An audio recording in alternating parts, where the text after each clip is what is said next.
चलिए शुरुआत करते हैं बुलेटिन की। सीधा सबसे पहले रुख करते हैं भोपाल का, जहां नगरीय प्रशासन मंत्री भूपेंद्र सिंह इस वक्त प्रेस कॉन्फ्रेंस कर रहे हैं। 2 लाख का वादा किया था और मध्य प्रदेश में एक भी किसान का 2 लाख का कर्जा माफ नहीं हुआ है। हम लोग तो ये बताएंगे 50,000 करोड़ रुपए कर्ज माफ होना था, उसके लिए इन्होंने कितना माफ किया ये बताएं। कम हुआ है, हुआ है। नहीं मतलब वो ना के बराबर हुआ, पैसा नहीं दिया है। हुआ है। सोसाइटियों में डिफाल्टर कर दिया, सोसाइटियों में भेज दिया कि कर्ज माफ करना है, पर सोसाइटियों को पैसा ही नहीं दिया। तो कुल मिला के कर्ज माफ हुआ ही नहीं है, सिर्फ फर्जी तरीके से प्रमाण पत्र लोगों को बांटे गए हैं। कर्ज माफ बिल्कुल नहीं हुआ। मैं पहले दिन से इस बात को कह रहा हूँ, आज भी कह रहा हूँ। बीजेपी कहती थी हम जांच कराएंगे, अब वो जांच का ही पता नहीं, वो जांच कहाँ है, कौन दोषी है, क्या नहीं, जब कर्जा माफ हुआ ही नहीं तो जांच किस बात की कराएं, माफ ही नहीं हुआ। किसानों के साथ बीजेपी कहती है धोखा हुआ है। सर एक सवाल ये, सर कैंडिडेट कांग्रेस के भी लगभग सामने आ चुके हैं और अब बीजेपी के भी लगभग तय है कैंडिडेट। अब आप इसको किस रूप में देख रहे हैं, कितनी फाइट है, आपको क्या लगता है? और दूसरा पारुल साहू जो कांग्रेस की कैंडिडेट होंगी, वो कितनी आपको लगता है कि चुनौती दे रही है आपके क्षेत्र में? देखिए, सभी 28 विधानसभा क्षेत्रों में कांग्रेस से कहीं पर कोई किसी प्रकार की चुनौती है नहीं है। मध्य प्रदेश में कांग्रेस की जो हालत है वो हम सबके सामने है।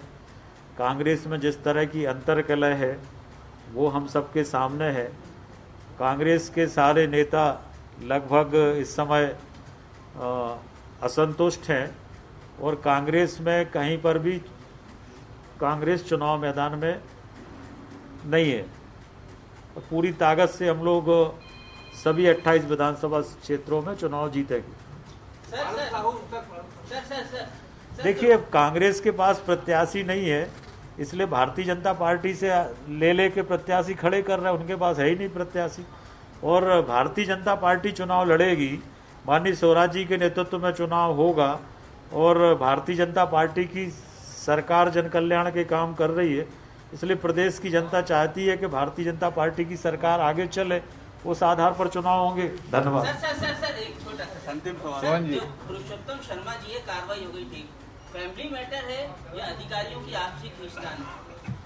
नहीं, देखिए, मैंने सुबह भी कहा था कि अगर कोई लिखित शिकायत आएगी तो ही कानूनन कार्रवाई हो सकती है, और अगर लिखित शिकायत नहीं आएगी तो उस आधार पर कोई कार्रवाई नहीं हो सकती। फैमिली मैटर है, फैमिली मैटर 2008 से चल रहा है, या आपसी कोई खींचतान अधिकारियों की? क्योंकि ये चीजें देखने को आ ही रही है।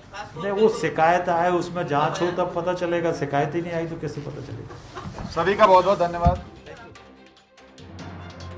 मंत्री भूपेंद्र सिंह को आप सुन रहे थे प्रेस कॉन्फ्रेंस करते हुए। मीडिया के पत्रकारों का अलग अलग सवालों का वो जवाब दे रहे थे। पारुल साहू को चुनौती के जवाब पे जब पूछा गया कि क्या पारुल साहू को चुनौती मानते हैं, तो वो कह रहे हैं कि कांग्रेस तो ऐसी पार्टी है जो खुद बीजेपी के प्रत्याशियों को बीजेपी के पाले से लेकर अपने कैंडिडेट खड़ी कर रही है, क्योंकि कांग्रेस के पास तो उम्मीदवार ही नहीं है, कैंडिडेट ही नहीं है। कर्ज माफी के मसले पर उन्होंने कहा कि जब कर्ज माफी नहीं हुआ तो जांच किसकी कराए? किसानों के साथ कांग्रेस पार्टी ने धोखा किया है।